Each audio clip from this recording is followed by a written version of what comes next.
Naquele tempo, os fariseus e alguns mestres da lei vieram de Jerusalém e se reuniram em torno de Jesus. Eles viam que alguns dos seus discípulos comiam o pão com as mãos impuras, isto é, sem as terem lavado. Com efeito, os fariseus e todos os judeus só comem depois de lavar bem as mãos, seguindo a tradição recebida dos antigos. Ao voltar da praça, eles não comem sem tomar banho e seguem muitos outros costumes que receberam por tradição, a maneira certa de lavar copos, jarras e vasilhas de cobre. Os fariseus e os mestres da lei perguntaram então a Jesus: por que os teus discípulos não seguem a tradição dos antigos, mas comem o pão sem lavar as mãos? Jesus respondeu: bem profetizou Isaías a vosso respeito, hipócritas. Como está escrito: este povo me honra com os lábios, mas seu coração está longe de mim. De nada adianta o culto que me prestam, pois as doutrinas que ensinam são preceitos humanos. Vós abandonais o mandamento de Deus para seguir a tradição dos homens.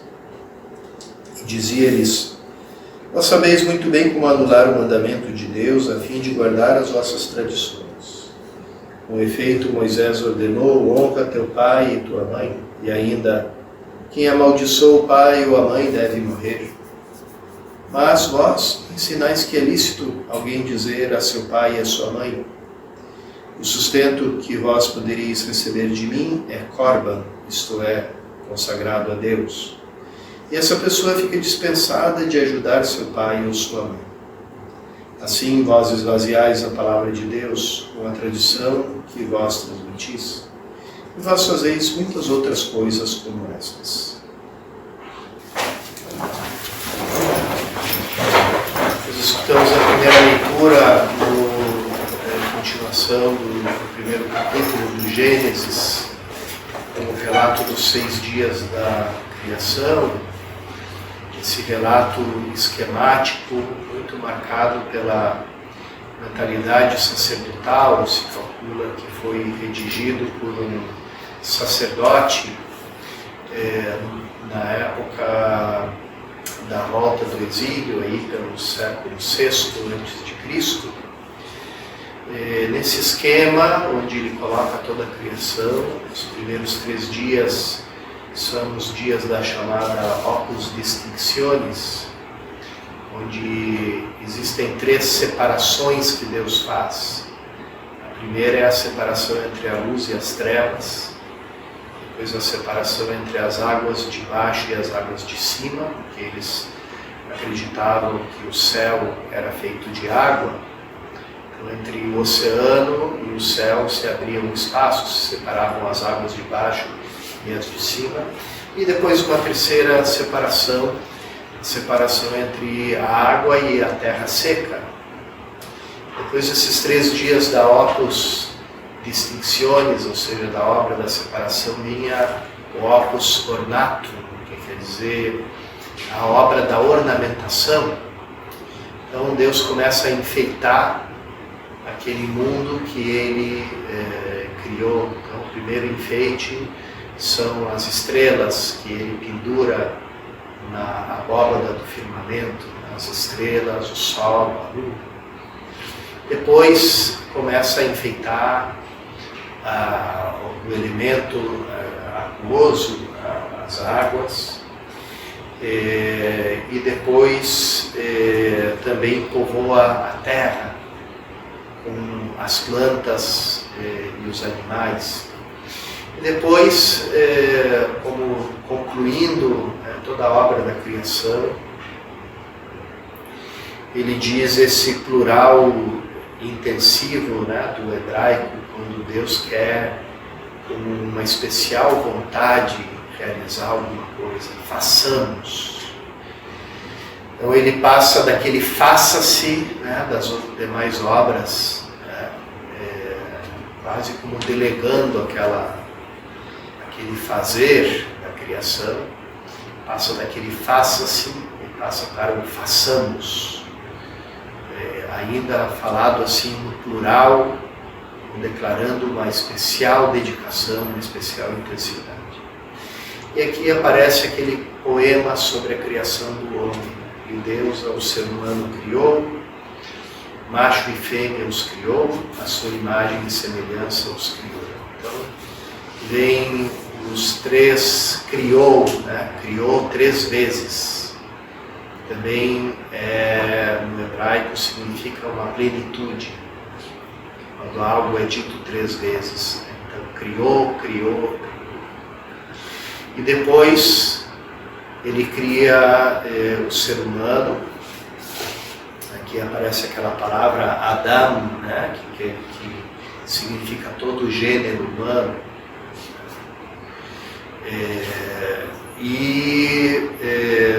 Aparece como que em paralelo à imagem e semelhança de Deus, o ser humano como casal, ou seja, o macho e a fêmea. Né? Claro que as traduções suavizam isso e colocam homem e mulher os criou. Né?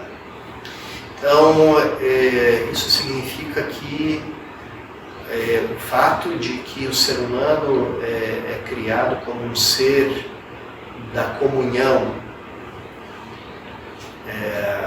é essencial para que essa criatura que é o ser humano seja imagem e semelhança de Deus, porque Deus é amor, porque Deus é comunhão.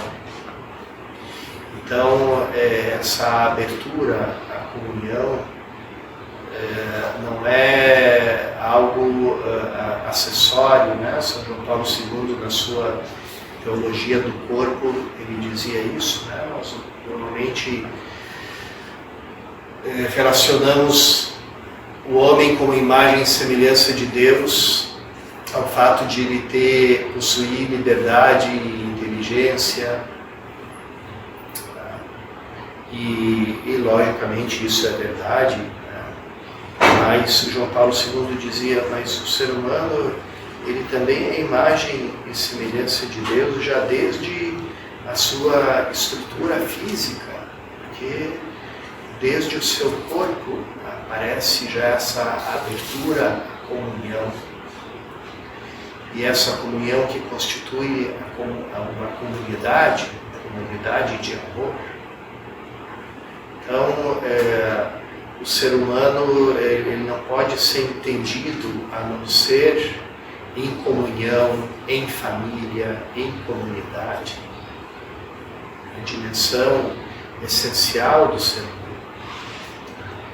Quer dizer que para o ser humano existir é sempre coexistir, viver é sempre conviver. E, curiosamente, essa é a grande categoria, né, que falta em tudo aquilo que a gente encontra, né, no grande discurso do mundo que nos rodeia, da nossa cultura, que a gente tem, por um lado, o pensamento individualista, né, toda aquela escola liberal, etc., que vê o homem como alguém isolado, que procura sua felicidade de forma isolada, ignorando o outro ou vendo o outro como um obstáculo a ser pisado, a ser superado. E por outro lado a gente tem a visão coletivista do ser humano, onde ele é apenas um número. Então, na verdade, o ser humano não tem um valor em si mesmo, mas apenas como coletivo, como coletividade, como categoria. Né? Isso está na base, né, de tanto pensamento que vocês mesmos, como universitários, têm contato, né, com isso diariamente. Então, ambas as visões ignoram o dado mais importante sobre o ser humano, porque o ser humano não é nem um indivíduo e nem um número, ele é pessoa. E sendo pessoa, ele é a abertura ao outro, a abertura à comunhão. E sendo pessoa, ele é imagem e semelhança de um Deus que é pessoal, né? essa característica pessoal de Deus que se revela de forma máxima e completa com a revelação do Filho e com o envio do Espírito Santo. Então é ali que a gente encontra que Deus é um só, mas não é solidão, é comunhão. E que, portanto, o ser humano criado à sua imagem e semelhança também não pode ser solidão, e precisa ser sempre comunhão.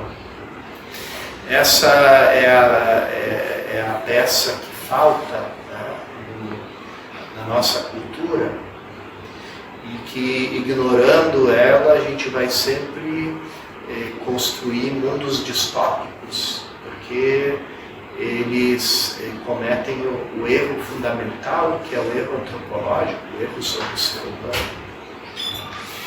E isso também nos fala da nossa missão, né? Que Jesus no Evangelho, ele recrimina, né, os fariseus, porque por causa de certos conceitos que eles tinham, se sentiam isentados de ajudar a própria família, de ajudar os próprios pais. Então, Jesus sempre aponta para o essencial. Não tem nenhum costume, nenhuma tradição que possa ir por cima daquilo que Deus criou, né, que é o ser humano na sua comunhão. E a primeira forma de comunhão, a forma básica, a forma essencial para o ser humano é justamente a família, o viver em família. Né? Por isso que tanto as ideologias individualistas como as ideologias coletivistas odeiam a família, né? Porque não conseguem entender, para elas a família é um obstáculo. Para os liberais, a família é um obstáculo para a liberdade do indivíduo, é uma prisão. Para o coletivismo, a família é um obstáculo porque não permite o Estado tomar completa posse do sujeito, né, e dos povos e das massas. Então, é justamente aqui onde a gente proclama e testemunha o Evangelho do amor, o Evangelho da família, o Evangelho da pessoa, o Evangelho da comunhão. Vamos pedir ao Senhor nessa Eucaristia, e nesse dia também que lembramos da Mãe de Cristo, né, da sua família, que é especialmente hoje invocada, relacionada a Lourdes, a esse lugar da cura, né, que também cure a nossa vida, cure a nossa família, cure as nossas famílias, cure a nossa sociedade, para que ela volte a refletir a imagem de Deus, que é a comunhão do ser humano, que é criado à sua imagem e semelhança.